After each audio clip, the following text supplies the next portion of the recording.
Dr. Kethara Voss adjusted her neural interface headset with practiced irritation, the familiar weight doing nothing to improve her mood on this particularly tedious morning.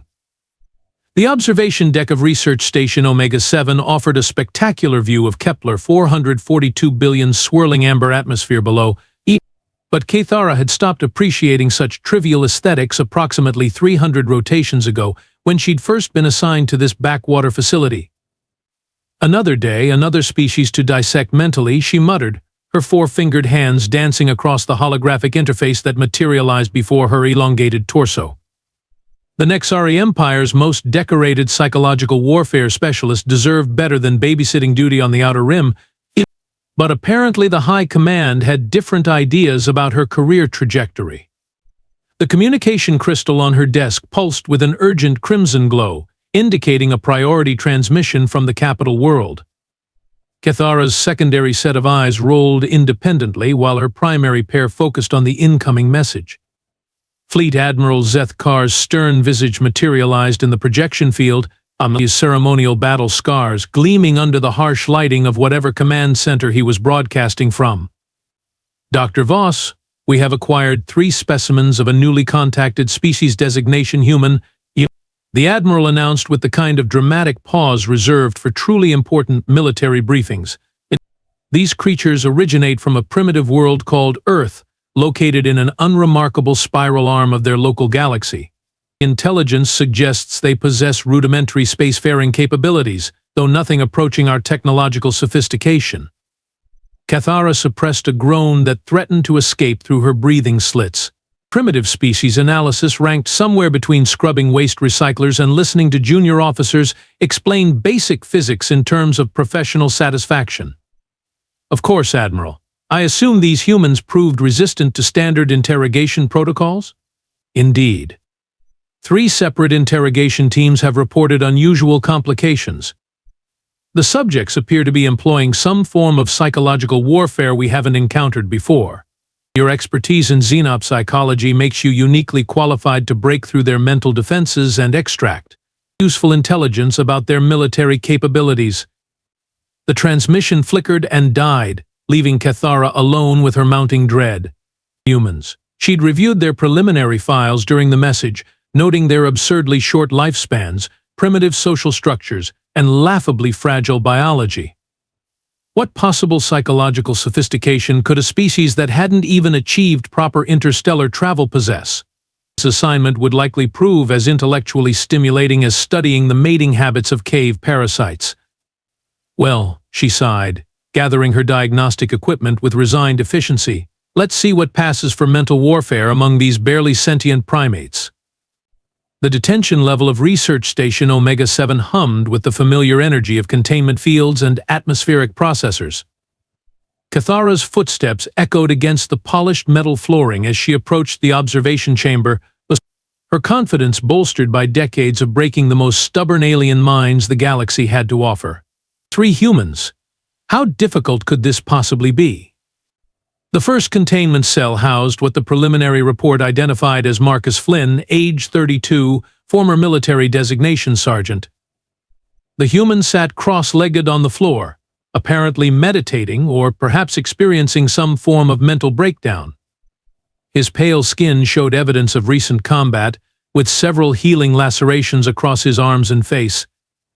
When Kethara activated the communication interface, Marcus opened his eyes and smiled. Actually smiled. At his captor, who was preparing to dissect his mind. "Good morning, Doc," Marcus called out cheerfully, his voice carrying an odd musical quality that Kethara's translation software struggled to process. "Beautiful day for a psychological evaluation, wouldn't you say? Love what you've done with the place. Very dystopian research facility chic. Really brings out the existential dread in your eyes." Kethara blinked all 4 eyes in rapid succession. Standard protocol dictated that captured subjects should display fear, anger, or resigned submission when confronted with superior technology and overwhelming force. Cheerful commentary on interior decorating had never appeared in any of her training manuals. Subject Flynn, I am Dr. Kethara Voss. You will undergo a series of psychological assessments to determine your species' mental capabilities and potential weaknesses. She activated her recording systems and prepared to begin the standard stress response evaluation. Please state your full designation and military rank for our records. Well, that depends, Marcus replied, stroking his chin thoughtfully. Are we talking about my official military rank, my self-appointed rank in the International Brotherhood of Pancake Enthusiasts, or my standing in the Neighborhood Fantasy Football League? Because I'm way more qualified to discuss pancake logistics than military strategy, to be honest. The second containment cell revealed Elena Reeves, age 28, classified as a communications specialist.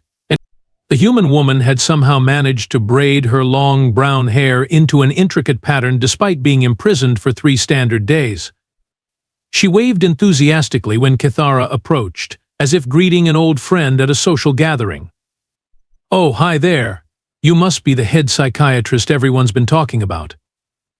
Elena's voice carried the same inexplicable warmth as her male companion. "I have to say, your species' technology is absolutely fascinating. These containment fields tickle in the most delightful way. It's like being hugged by invisible electric blankets." Kethara felt her primary brain beginning to develop what humans might call a headache. Subject Reeves, you are facing interrogation by a superior alien civilization. Your situation is dire. Please explain why you appear to be enjoying yourself. "Oh, well, you know what they say," Elena replied with a shrug that somehow conveyed both resignation and amusement. "When life gives you alien abduction, make alien aid. Besides, I've always wondered what it would be like to meet extraterrestrial life. This is like winning the worst lottery ever, but hey, at least it's interesting." The third human, Jake Morrison, age 35, posed the greatest puzzle of all. The former psychologist sat perfectly still, observing Kethara with the kind of analytical stare she typically reserved for her own subjects. When their eyes met, Jake smiled with what appeared to be genuine professional interest. "Dr. Voss, I presume? Your reputation precedes you, even to our little corner of the galaxy. Tell me, how long have you been compensating for deep-seated inadequacy issues through the psychological domination of other species? The projection is really quite obvious from a therapeutic standpoint." For the first time in her distinguished career, Dr. Kethara Voss found herself completely speechless. 3 hours later, Kethara had regained enough composure to begin individual interrogation sessions, though her confidence had taken a beating that would have impressed her former combat psychology instructors. She decided to start with Marcus Flynn, reasoning that military personnel typically followed predictable patterns of resistance. How wrong she would prove to be. "All right, Sergeant Flynn," Kethara began, activating her most sophisticated psychological pressure techniques. "Let's discuss human military strategy. Your species' combat capabilities appear laughably primitive compared to Nexari standards. Surely you can see the futility of resistance?" Marcus leaned forward conspiratorially, as if sharing state secrets with his closest friend. "Oh, you want to know about human military tactics? Well, there's this one strategy we call aggressive napping. See, what you do is pretend to fall asleep right in the middle of battle, and when the enemy gets confused and comes over to check if you're dead, you jump up and yell surprise. Really throws them off their game." Kethara's recording equipment dutifully documented this absurd claim while she struggled to maintain professional composure. "That's not a real military strategy." "Sure it is. Just like tactical sandwich making and strategic complaining about the weather. We once won an entire battle because our commander kept pointing out how the rain was ruining everyone's hair. The enemy got so distracted arguing about proper hair care products that we flanked them completely."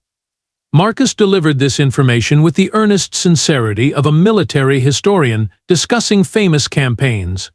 Against her better judgment, Kethara found herself taking notes. Her session with Elena Reeves proved even more bewildering. Kethara had prepared her most advanced torture simulation protocols, confident that pain response analysis would break through whatever psychological defenses these humans possessed. The containment field shifted to project scenarios of increasing discomfort and distress. Subject Reeves, You are now experiencing simulated physical trauma equivalent to having your appendages slowly severed, Kethara announced clinically. Rate your pain level and describe your emotional response. Elena examined the holographic display of her supposedly mutilated limbs with academic interest. Wow, this is really well done. The special effects budget for this torture simulation must be incredible. But I have to ask, if you're cutting off my legs, does that make this a defeating experience? The pun hung in the air like a toxic gas cloud. I don't understand. You should be experiencing psychological breakdown from witnessing your own dismemberment. Oh, I am. But you know what they say about torture, right? It's really a cut above other forms of interrogation. Get it? Cut? Because of the limb thing? Elena dissolved into giggles that somehow managed to sound both terrified and genuinely amused. Sorry, I know it's terrible. My dad always said I inherited his sense of humor. He'd be so proud to know I'm using it to annoy aliens. Kethara switched to psychological trauma scenarios, projecting images of Elena's loved ones in distress. Instead of the expected emotional collapse, Elena began providing commentary like she was watching a particularly engaging drama series. Oh, that's my mom. She looks worried, but honestly, she always looks like that when I'm 5 minutes late for dinner. And there's my brother Tom. Is he trying to negotiate with your people using interpretive dance? Because that's exactly what Tom would do. He took modern dance in college and never got over it. By the time Kethara reached Jake Morrison's interrogation session, her worldview had begun cracking like poorly maintained hull plating. Jake sat calmly as she entered, his hands folded in his lap, wearing the patient expression of a therapist waiting for his next appointment.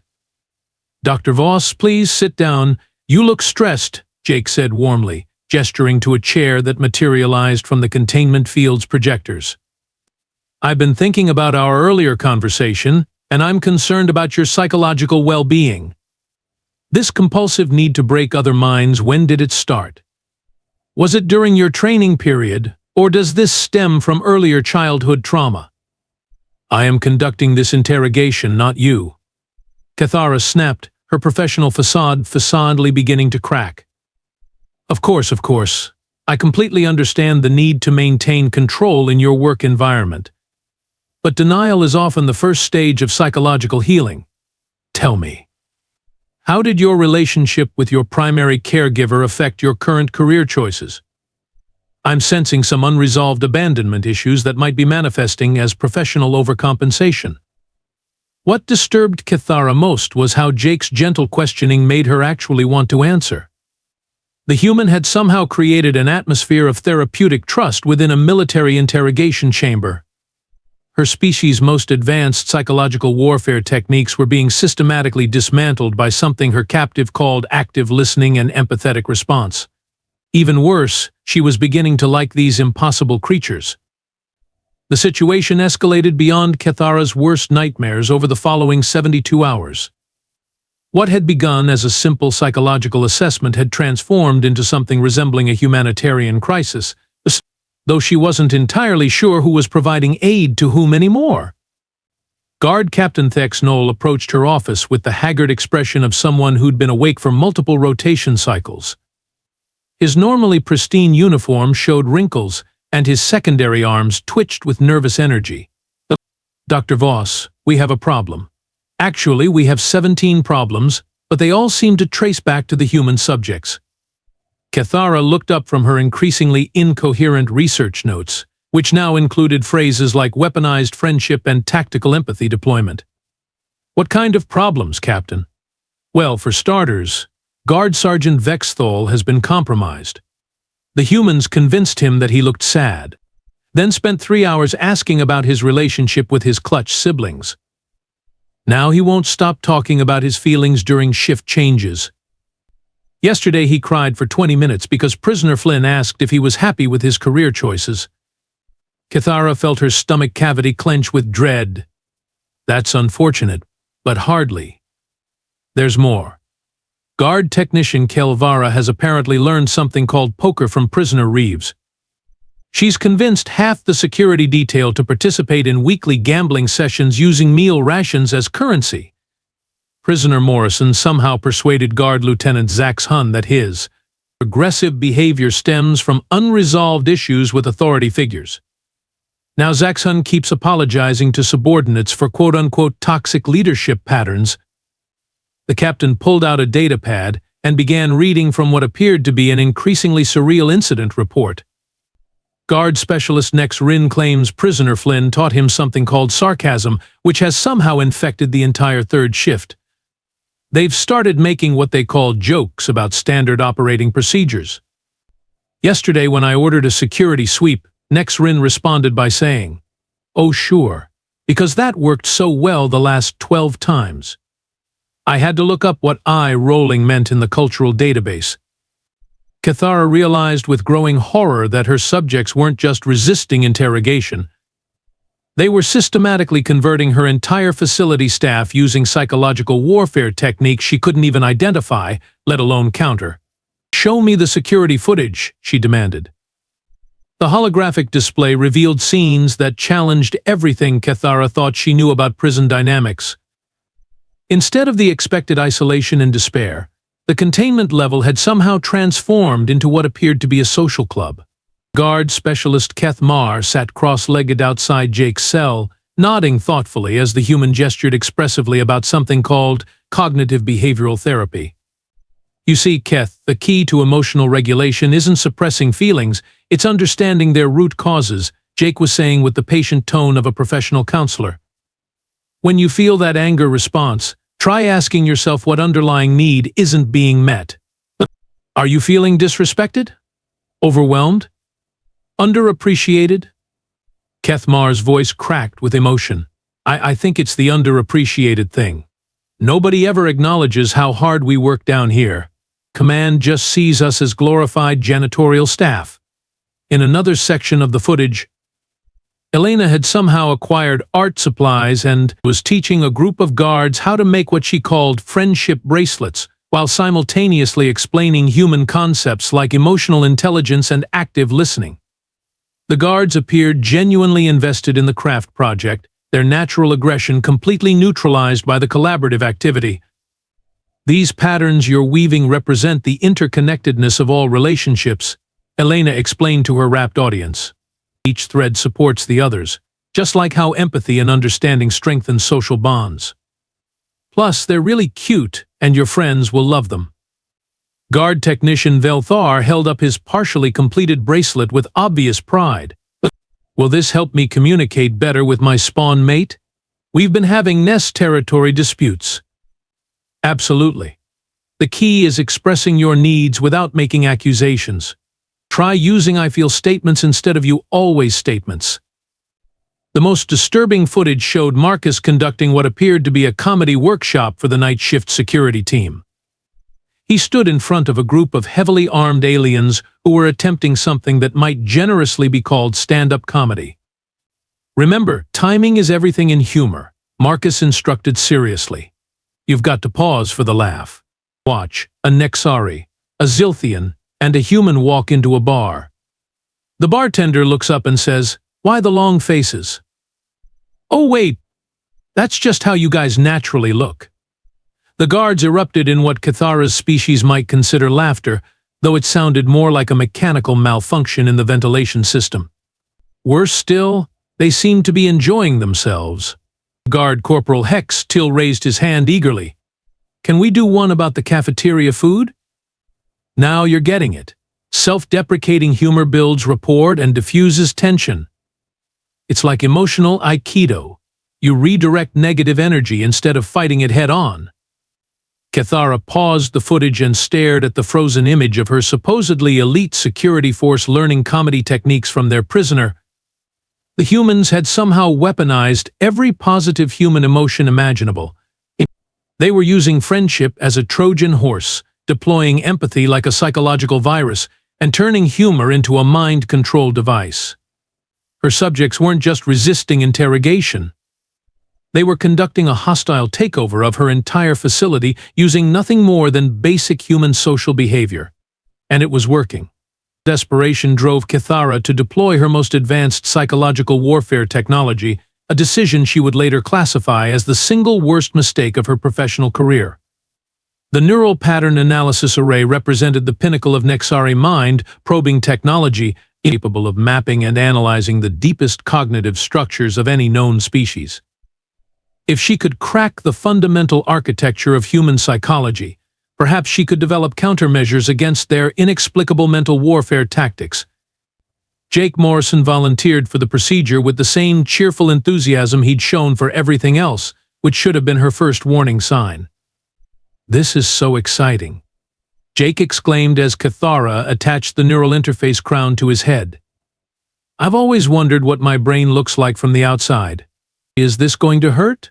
Because I have a really high pain tolerance. But I'm also curious about the neurological basis of pain perception in cross-species analysis."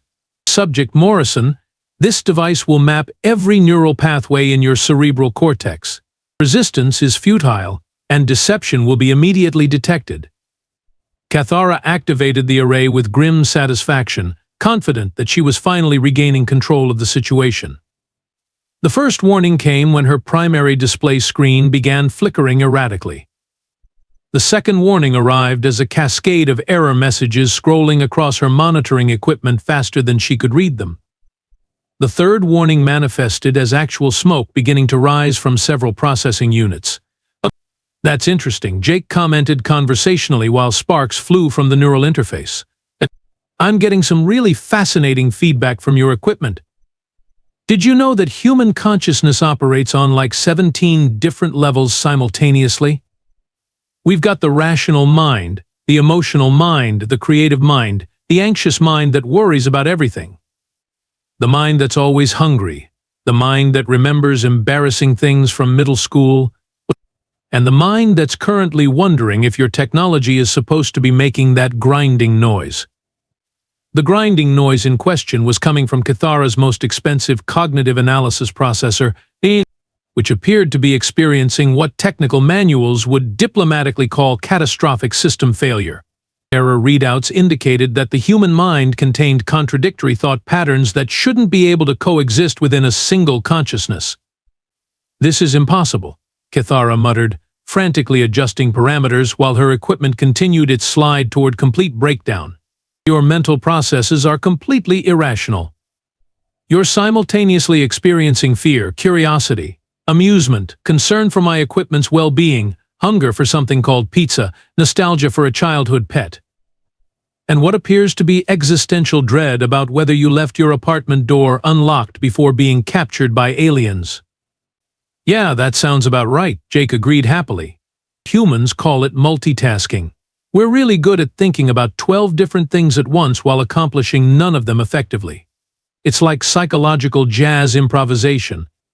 The neural array finally surrendered to the chaos, shutting down with a series of electronic death rattles that would haunt Kethara's dreams for cycles to come.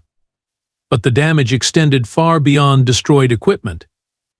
The partial scan had revealed something that challenged every assumption about mental architecture that Nexari science held sacred. Human cognitive weakness wasn't weakness at all. The chaotic, contradictory, emotionally driven mess that humans called consciousness was actually a form of psychological armor. Their minds were so unpredictable and irrational that they couldn't be mapped, manipulated, or broken using conventional methods. Humans had evolved mental immunity to psychological warfare through sheer cognitive anarchy. Word of the equipment failure spread through the facility with the speed of gossip in a small community, which Kethara realized with mounting dread was exactly what her maximum security research station had become. Guard Captain Thicksnoll found her in the ruins of her laboratory, staring at the smoking wreckage of technology that had cost more than some planet's annual defense budgets. "Dr. Voss, we have another situation. The humans have convinced guards next Cole, Vethmar, and QX Tool that they deserve a field trip to see the station's observation deck. Something about needing sunlight for their psychological well-being, and how imprisonment without access to natural light violates basic sentient rights. They're demanding to speak to our manager about improving prison conditions." Kethara looked up from her destroyed equipment to see three of her most experienced security personnel standing in the corridor, looking sheepish and oddly protective of their human charges. The humans had somehow convinced armed guards to advocate for prisoner rights. They'd turned her interrogation subjects into causes worth defending. "They make really good points about prisoner treatment," Guard Nex Cole said defensively. "Did you know that solitary confinement can cause permanent psychological damage? Marcus showed me these statistics about rehabilitation versus punishment models, and honestly, our current system seems kind of mean." Jake Morrison appeared behind the guards, somehow outside his containment cell, wearing what appeared to be a friendship bracelet and carrying a cup of what smelled suspiciously like authentic human coffee. "Dr. Voss, there you are? I wanted to thank you for that neural scan. Really illuminating experience. I think we made some real breakthrough progress in understanding the fundamental differences between human and Nexari cognitive architecture. Your equipment handled the data overload remarkably. Well, considering humans basically think like controlled psychological explosions." Behind him, Elena and Marcus emerged from what had supposedly been maximum security containment, chatting amicably with additional guards who seemed more like tour guides than prison wardens. Kethara realized that she was no longer running an interrogation facility. Somehow, without anyone quite noticing when it happened, the humans had converted her entire operation into what they called a cultural exchange program. And everybody seemed happier for it. 2 days later, Dr. Kethara Voss sat in her office composing what would undoubtedly be the final report of her distinguished career. The document flickering on her holographic display bore little resemblance to standard military intelligence assessments, partially because she kept stopping to include what Marcus called funny observations and Elena referred to as emotional context. To Fleet Admiral Zeth Carr and the Nexari High Command. From Dr. Kethara Voss, former senior psychological warfare specialist. Subject: complete and total psychological defeat by human specimens. Classification: please, for the love of all that is sacred, never let this happen again. She paused, reconsidering the unusual classification heading, then decided it accurately reflected the severity of the situation. Distinguished colleagues, I regret to inform you that Research Station Omega-7 has suffered a complete breakdown of operational capacity due to what can only be described as weaponized wholesomeness. The 3 human subjects have successfully converted our entire facility staff to their psychological paradigm through methods I can neither explain nor recommend studying further. Through her office window, she could see Guard Captain Thex Knoll leading a group therapy session in the main corridor while several technicians participated in what appeared to be group meditation. The humans had somehow convinced her staff that emotional well-being directly correlated with job performance, a concept that was proving disturbingly effective. Current facility status: all interrogation protocols have been replaced with conversation circles. Security procedures now include mandatory friendship check-ins. The cafeteria menu has been redesigned according to something called comfort food principles, which has inexplicably improved morale by 47%. Our detention cells have been converted into guest quarters with what the humans term basic amenities, including recreational reading materials and plants. She rubbed her temples with all 4 hands, a gesture Jake had taught her for managing stress. The irony wasn't lost on her that she was using human therapeutic techniques to cope with the psychological breakdown caused by humans. Recommendation: under no circumstances should the Nexari Empire attempt further contact with the human species. Their psychological warfare capabilities exceed our understanding and appear to be completely unconscious. They weaponize empathy, deploy friendship as a tactical advantage, and use humor to disarm defensive mechanisms. Worse, their mental architecture seems designed to be contagious. Prolonged exposure results in what they call personal growth and emotional intelligence, side effects that appear to be permanent. The commotion in the corridor drew her attention. Through her office viewport, she watched her entire security team engaged in what appeared to be a heated debate about food preparation techniques. Marcus stood in the center of the group, gesturing enthusiastically while explaining the finer points of pizza topping combinations. Pepperoni is classic, but pineapple adds this sweet and tangy contrast that really elevates the flavor profile, Marcus was saying to a rapt audience of heavily armed aliens. Some people say it's controversial, but I think controversy in food choices shows you're living your best life.